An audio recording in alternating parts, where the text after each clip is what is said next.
안녕하세요. 쉬운 사주 공부 매화계곡TV의 김태영입니다. 사주에는요, 천간합이 있고요, 지지합이 있는데요. 지지합 중에는요, 방합이 있고요, 상합이 있고요. 그리고 육합이 있습니다. 오늘은 육합에 대해서 공부를 하겠습니다. 육합을 보기 전에 우리 사주는요, 생극재화를 가장 큰 원칙으로 삼고 우선시해야 되고요. 그 다음에 육합이라든가 신살이라든가 여러 가지를 논하는 겁니다. 가장 우선시하는 것은 생극재화라는 거 기억하셔야 됩니다. 사주 육합은요, 우리 개개인의 은밀한 거, 그리고 은밀한 정, 사사로운 감정 이런 것을 유추할 수가 있는 거고요. 육합을 통해서 이 사사로운 점을 요하다 보니까 이런 개인사, 애정사, 만남 이런 것을 우리가 알아볼 수가 있습니다. 육합은요 6가지가 있는데요. 자축합, 인해합, 묘술합, 그리고 진유합, 사신합, 오미합 이렇게 6가지가 있습니다. 가장 먼저 자축합에 대해서 설명을 하겠습니다. 자축합은요 우리 흔히 그 물과 흙의 만남이죠. 그래서 토국수하지 않을까 이렇게 걱정을 하시는데 이건 토국수하지 않습니다.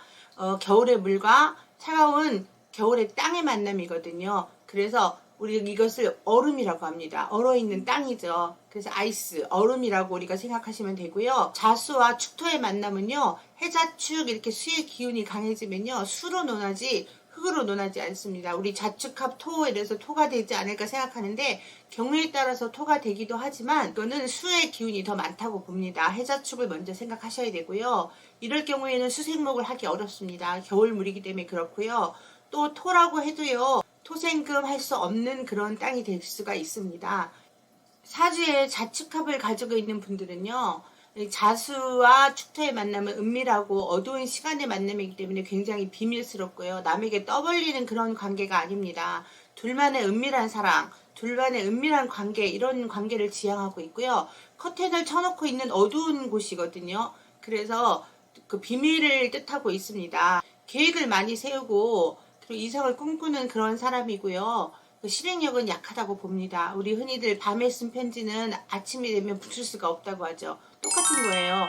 밤의 기운이 많기 때문에 계획만 능하고요. 이렇게 실천력은 약하다 이렇게 보시면 됩니다. 그리고요 자축합 다음에 인해합에 대해서 공부를 하겠습니다. 인해합은요 역마의 합입니다. 인목도 역마고요. 해수도 역마입니다. 수생목하는 생합의 관계죠. 조용한 합이다 이렇게 판단을 하는데요. 인해합을 가지고 있는 사람은요. 이 밝은 기운이 많고요. 가까운 곳에 있는 사람의 만남보다는 먼 곳에 있는 사람과의 인연이 맺어지기가 쉽습니다. 그래서 인해합을 가지고 있는 사람들은요. 활동성이 많은 곳에서 여행을 하거나 혹은 다른 지역을 왔다 갔다 하면서 만나는 그런 인연이 맺어질 가능성이 높다 이렇게 판단하고요. 또 사주에 인해합이 있는 분들은요. 다른 사람 일에 관여하고 참석하고 참여하기를 좋아합니다. 우리 흔히들 오지랖이 넓다 이런 말 많이 하는데요. 오지랖이 넓은 사람이 인해합을 가지고 있는 경우가 많았습니다. 다음은요. 묘술합에 대해서 설명을 하겠습니다.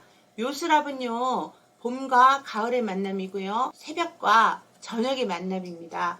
그래서 신분 차이가 많은 사람 혹은 나이 차이가 많은 사람의 만남이다 이렇게 판단을 하거든요. 그래서 사주에 묘술합을 가지고 있는 분들은요. 이루어질 수 없는 어떤 사랑을 누가 방해하면 더욱더 강렬하게 타오르는 것처럼 묘술합은 그렇게 열렬한 사랑이 목숨 걸다 뭐 이런 식으로 해석을 하거든요. 그래서 춘추지합이다 이렇게 말을 하고요. 애정사를 볼 때 크게 집중적으로 좀 크게 보는 합이에요. 묘술합이. 그런데 묘술합이 있는 분들은요. 이렇게 애정사도 애정사지만 성격이 조금 급한 면이 있습니다. 그리고 묘술합이 있는 분들은요. 맺고 끊고를 잘 하시고요. 극단적인 성향으로 몰고 갈 수가 있는 그런 분들이 많습니다. 그래서 묘술합이 있는 분들은요. 이 감정 조절을 조금 잘 하셔야 된다. 이런 말씀 드리고 싶고요. 그 다음에 진유합에 대해서 말씀드리겠습니다. 진유합은요. 진토와 유금의 만남이죠. 그래서 진토와 유금의 만남은요. 금이 됩니다. 합쳐서 토는 더 이상 토의 역할을 하지 않아요.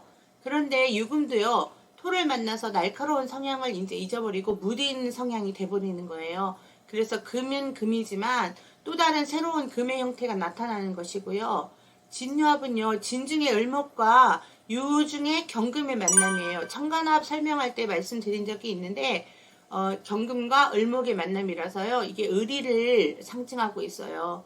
그래서 이 처음에는 어떤 비즈니스라든가 이런 일적으로 만나는 관계인데 나중에는 정이 붙어서 끈끈하게 정이 돼서 이렇게 의리로 산다 이런 표현이거든요. 을경합과 마찬가지로 해석을 하시면 됩니다. 그래서 진유합이 있는 분들은요, 내가 다른 사람에게 어떤 영향력을 미치는 사람이다 라고 착각하기 쉬워요. 다른 사람 일에 간섭을 많이 하고요. 진유합을 가진 뭐 시어머니도 있다 이러면 굉장한 그 간섭을 하시는 경우가 있거든요. 내 사주에 진유합이 있다 이러면 자기 행동을 돌아보셔야 됩니다. 나는 잘한다고 하는 행동인데 다른 사람한테는 부담감을 줄 수도 있거든요. 그래서 진유합은요, 그런 합이다, 그런 성향이다 이렇게 알고 넘어가시면 되고요. 그 다음에는요, 사신합에 대해서 말씀을 드리겠습니다. 이 사신합이 좀 할 말이 많은데요. 사화와 신금의 만남인데 처음에는 합으로 만납니다. 그런데 결국에는 형이나 파로 가거든요. 사신합형, 그 다음에 사신합파 이렇게 흘러갑니다. 선합 후형이라고 해가지고 처음에 만나면 좋아요. 간도 쓸개도 빼줄 것 같이 너무너무 친한 관계로 만나지만 나중에 결과는 반드시 안 좋게 끝난다 이런 거거든요. 그래서 사주에 사신합이 있는 분들은요, 상대방의 입장을 많이 이해를 해주고 그래야 그 관계가 오래가지, 뭐 만남 자체가 처음엔 좋아도 반드시 끝에 가서는 껄끄덕거리거나 안 좋은 관계로 헤어질 수가 있다 이렇게 봅니다. 특히 사신합은요, 이 신금 중에 들어있는 그 임수라는 지장간에 들어있는 것이 이 사화의 병화, 지장간에 들어있는 병화를 수극화해서 꺼트리는 역할을 해요. 그걸 하거든요. 어떤 일간이든지 간에 이 사중에 있는 병화 육친이 타격을 받습니다. 그래서 사신합이 발동하는 운에는 내 사주에 병화에 들어있는, 사중에 들어있는 병화의 육친이 병고를 당하거나 불의 사고를 당하거나 안 좋게 흘러갈 수 있다 이렇게 해석도 하거든요. 아니면은 신체 기관 중에 이 병화에 해당되는 신체 기관이 좀 아프다, 병이 든다 이렇게 해석도 합니다. 사신합을 논할 때는요, 그런 점을 유의를 하시고 통변을 하셔야 됩니다. 이 사신합이 있는 분들은요, 항상 자기 것만을 주장하거나 이기적인 행동을 하시면 관계는 반드시 틀어지게 돼 있습니다. 다음은요, 오미합에 대해서 말씀을 드리겠습니다.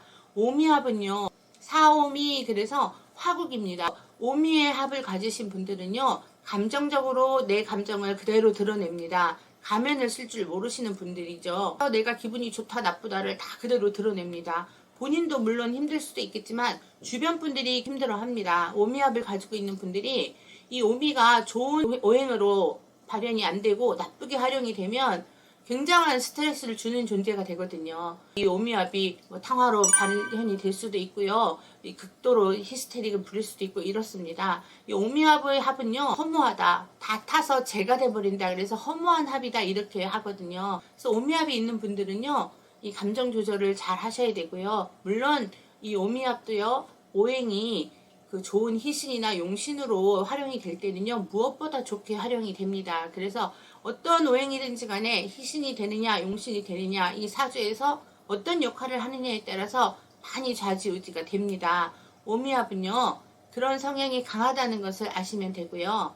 오늘은 육합 중에서 설명을 하다 보니까 좋지 않은 부분만 설명을 많이 드린 것 같은데요. 공부용으로 이런 특징을 말씀드리는 거니까 참고로 하시면 됩니다. 더 좋은 점, 장점도 많이 있다는 거 기억하시고요. 오미합 같은 경우에는 그 수오행의 조력이 있나 없나를 살펴보는 것도 중요한 포인트입니다.